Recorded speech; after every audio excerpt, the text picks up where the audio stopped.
नमस्कार दोस्तों, स्वागत है आप सभी लोगों का मेरे चैनल के ऊपर। आज हम लोग डिस्कस करने वाले हैं ज्योति सीएनसी के आईपीओ को। जी हाँ दोस्तों, डिटेल में हम लोग इसका रिव्यू करने वाले हैं, लेकिन उससे पहले आप सभी लोगों से एक रिक्वेस्ट रहने वाली है मेरी। सब्सक्राइब करें, बेल आइकन जरूर दबाइएगा। सबसे पहले अगर हम लोग कंपनी के बिजनेस की बात करें कि आखिर कंपनी बिजनेस क्या करती है, तो बेसिकली कंपनी जो है वो सीएनसी मशीन्स को मैन्युफैक्चरिंग करने का कामकाज करती है। सीएनसी का वर्क नहीं करती है, सीएनसी मशीन्स बनाने का जो है वो कामकाज ये कंपनी करती है। अब बात आती है कि आखिर ये जो मशीन्स है वो कहाँ कहाँ इस्तेमाल आती है, किन किन कामों में इस्तेमाल आती है। सबसे पहले तो जो मेटल होता है उस मेटल को कटिंग करने के लिए या मोल्ड करने के लिए सीएनसी मशीन को यूज़ किया जाता है। उसके अलावा ऑटोमोबाइल सेक्टर के अंदर भी इस कंपनी के जो प्रोडक्ट्स हैं उनका इस्तेमाल किया जाता है, मतलब कि इस टेक्नोलॉजी का सीएनसी मशीन्स का इस्तेमाल किया जाता है। और उसके अलावा ऐसे कोई भी सेक्टर जहां पर मेटल्स की कटिंग करनी है या कोई डिज़ाइन देनी है, तो वहां के लिए आपको सीएनसी मशीन्स की रिक्वायरमेंट पड़ती है और वहीं पर ये प्रोडक्ट का इस्तेमाल किया जाता है।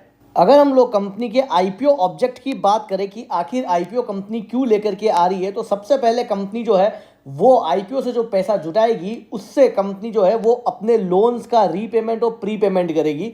उसके अलावा कंपनी की जो लॉन्ग टर्म वर्किंग कैपिटल की रिक्वायरमेंट है उसको पूरा करने के लिए भी इस पैसे का इस्तेमाल किया जाएगा। और तीसरा, जनरल कॉर्पोरेट पर्पस के लिए इस पैसे का इस्तेमाल किया जाएगा। तो बेसिकली मेन इसके दो ही ऑब्जेक्ट है। पहला तो पार्ट पेमेंट और रीपेमेंट करना अपनी ऑलरेडी जो बोरोविंग्स हैं उनका, और long term working capital requirement को पूरा करना। नेक्स्ट अगर हम लोग बात करें आईपीओ साइज की, तो कंपनी 1000 करोड़ का आईपीओ लेकर के आ रही है और पूरा का पूरा जो है वो फ्रेश इशू के जरिए ही आईपीओ आ रहा है। मतलब कि पूरा का पूरा 1000 करोड़ जो है वो कंपनी के अकाउंट के अंदर जाएगा। किसी भी तरीके का ओएफएस जो है वो नहीं आ रहा है, मतलब कि प्रमोटर अपनी हिस्सेदारी नहीं बेच रहे हैं। 2 रुपए की फेस वैल्यू रहने वाली है। अगर प्राइस बैंड की बात करूं तो 315 से 331 रुपए प्राइस बैंड रहने वाला है। कंपनी जो है वो बीएसई और एनएसई दोनों के ऊपर लिस्ट होगी। रिटेल कोटा 10% का रहेगा, क्यूआईबी का कोटा 75% का रहेगा और एनआईए का कोटा 15% का रहेगा। अब हम लोग देखते हैं कि फाइनेंशियल रिजल्ट्स के अंदर आखिर क्या है और दूसरी डिटेल्स क्या है, और ये भी हम लोग डिस्कस करेंगे कि आपको आईपीओ अप्लाई करना चाहिए या नहीं करना चाहिए। सबसे पहले अगर हम लोग कंपनी की एसेट देखें तो 2021 के अंदर 1388 करोड़ की एसेट थी कंपनी के पास, 2022 के अंदर 1286 करोड़ की, और 2023 के अंदर बढ़ा करके 1515 करोड़ की एसेट हो जाती है।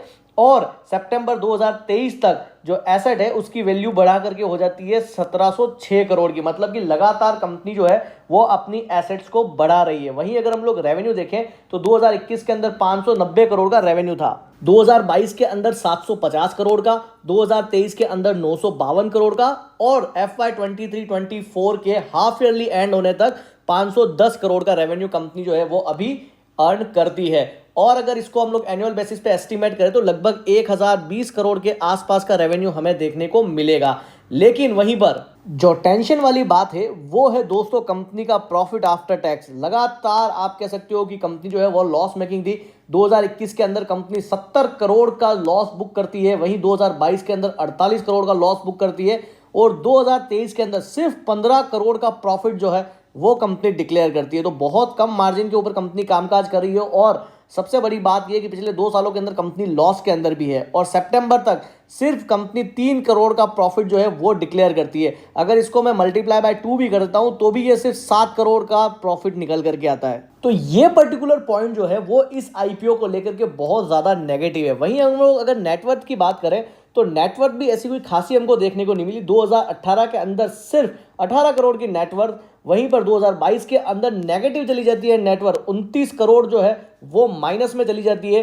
2023 के अंदर 36 करोड़ की नेटवर्थ निकल करके आती है, और 2023 सितंबर के अंदर 205 करोड़ की नेटवर्थ निकल करके आती है। तो काफी ज्यादा अनस्टेबलाइज है इनकी, आप कह सकते हो कि नेटवर्थ भी। वहीं पर अगर हम लोग रिजर्व एंड सरप्लस की बात करें तो रिजर्व एंड सरप्लस जो है वो 2021 के अंदर 83 करोड़ रहता है, 2022 के अंदर 11 करोड़, 2023 के अंदर 49 करोड़, और फाइनली 2023 के अंदर 213 करोड़ जो है वो भी सितंबर तक अभी फिलहाल देखने को मिल रहा है। अगर हम लोग और नेगेटिव पॉइंट की बात करें तो वो है कंपनी की बोरोविंग।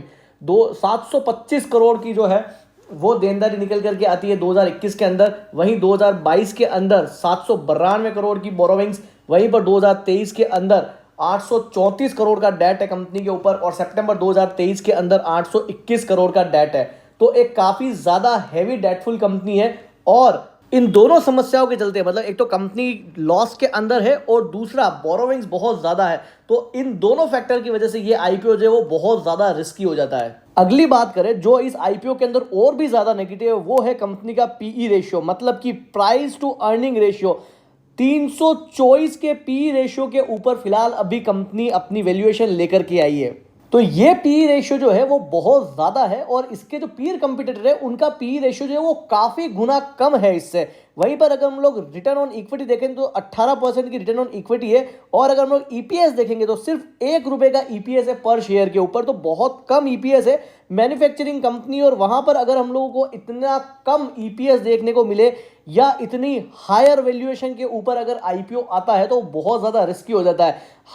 अगर हायर वैल्यूएशन के ऊपर आईपीओ आता है तो उसका क्या हाल होता है, तो उसका बेस्ट एग्जांपल दोस्तों आपके सामने है, वो है पेटीएम। पेटीएम भी बहुत ज्यादा वैल्यूएशन के ऊपर आया था और उसके बाद उसकी जो पिटाई हुई है वो आप लोगों के सामने है।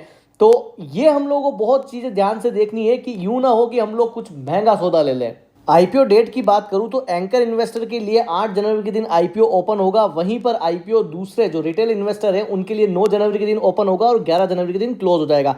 बेसिस ऑफ अलॉटमेंट जो है वो उसके अगले दिन 12 जनवरी के दिन फाइनलाइज कर दिया जाएगा। रिफंड जो है वो 15 जनवरी के दिन इनिशिएट कर दिए जाएंगे और जिन्हें भी अलॉटमेंट हुआ है उनके डीमेट अकाउंट के अंदर शेयर जो है 15 जनवरी के दिन क्रेडिट कर दिए जाएंगे और लिस्टिंग जो है फाइनली 16 जनवरी के दिन हो जाएगी। अब बात करते हैं कि क्या हमें आईपीओ अप्लाई करना चाहिए या नहीं करना चाहिए। अगर आप दोस्तों मेरी बात पूछेंगे तो मैं इस आईपीओ के अंदर पर्सनली अप्लाई नहीं करने वाला हूं, क्योंकि इसके अंदर बहुत ज़्यादा नेगेटिव पॉइंट है और पॉजिटिव पॉइंट कम है। नेगेटिव पॉइंट में सबसे ज़्यादा बड़ा पॉइंट जो है वो दोस्तों कंपनी सबसे पहली तो लॉस मेकिंग कंपनी है।